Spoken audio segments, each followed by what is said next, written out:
Borough Council on violence against women and girls. This is really for your information more than for a discussion. We did 4 sessions, 2 were all day, 2 were in the evening, and part of the discussion was that we had 6 formers from Oakwood Park Grammar School with us who, if the future is in their hands, we're all perfectly safe. They were absolutely wonderful students and great stuff that they spoke about.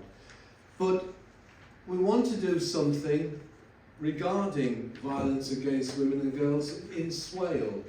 I don't know what the situation is at the moment regarding that, but that is something that we need to look at, I feel.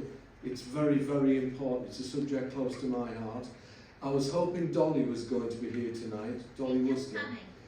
Dolly is just coming. I'll sing for a little while before she makes it here. And I know that Tom has got much more knowledge than I have about this subject, which is not unusual, but Tom will be able to fill things in. And I know that our school, EKC Sheppey Secondary School, is working towards the award that Tom is going to talk about. Okay, so thank you, Paul, for that. What are we doing about violence against women and girls in Swale? Well, there are quite a few things. So as in my role as a Cllr Borough Councillor, I sit on the Community Safety Partnership, which is a partnership of professionals across the borough. Kent Police attend, Kent Fire and Rescue Services attend, there's social services that attend, and one of the other attendees is a woman called Carrie Philpott, who runs Swale Action to End Domestic Abuse, which, as well as being a domestic abuse charity, is the only charity that supports victims of violence against women and girls in the Swale area at the moment.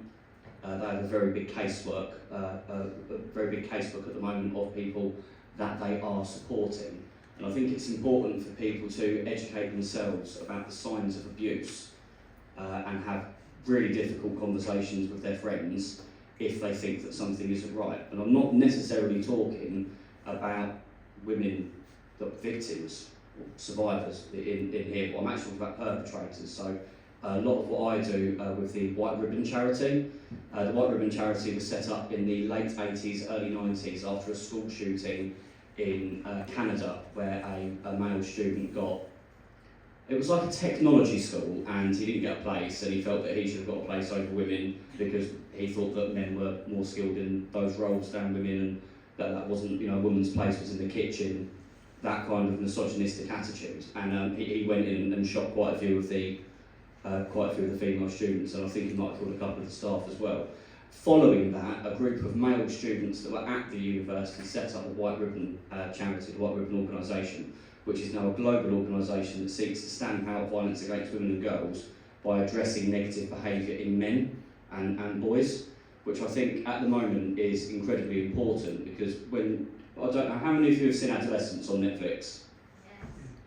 Yeah, so that's how that didn't happen because that kid's parents taught him those negative viewpoints. That happened in that programme because of things that child was viewing on social media. It's platforms like TikTok, Instagram, X, Facebook.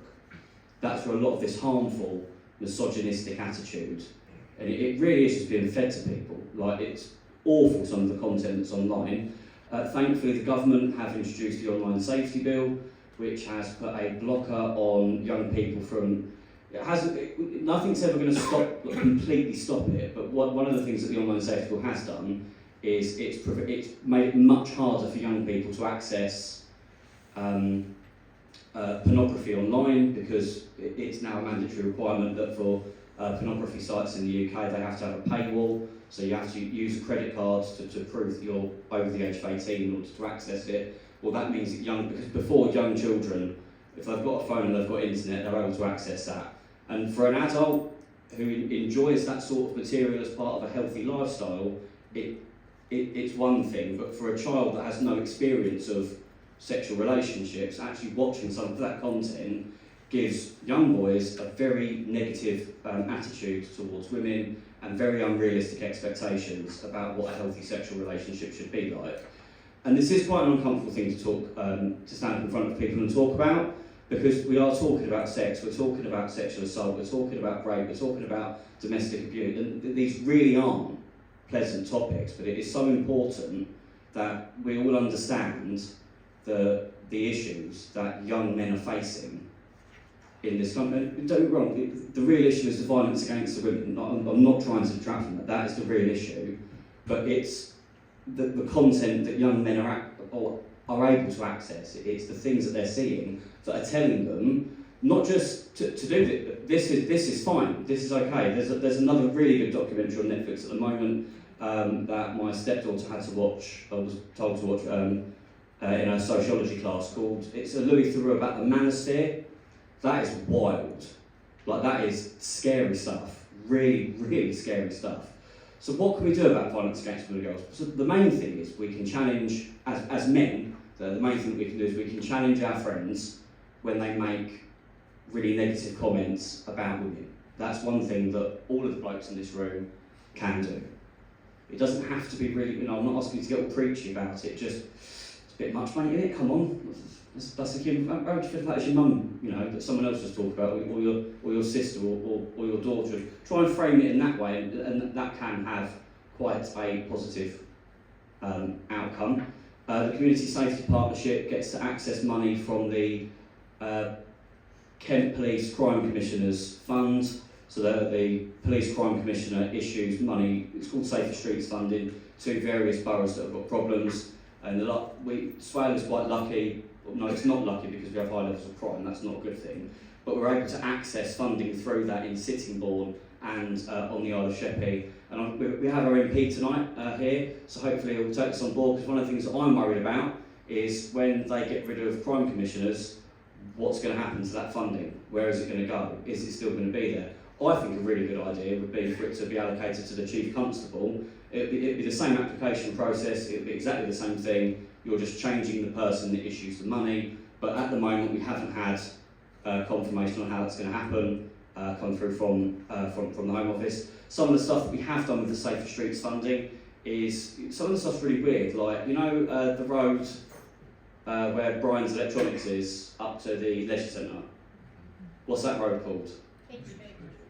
Beach Street. Beach Street, yeah. That all got chopped down, or the trees all got chopped down, which actually made it lighter, and to make people feel safer about going down that path. Rape alarms were given out to young people across Swale.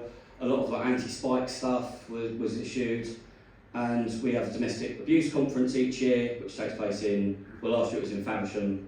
I don't think it'll be there this year because there was a fire at the venue, but the year before that it was at the place that's next to Borden. Appleyard, that's it, thank you, Dolly. I'm not very good at place names, unfortunately. I'm very passionate, but place names really aren't my forte, unfortunately. And one of the things that has been going on through the child-centred policing team is local schools have been, not targeted, but local schools have been getting involved in the White Ribbon campaign.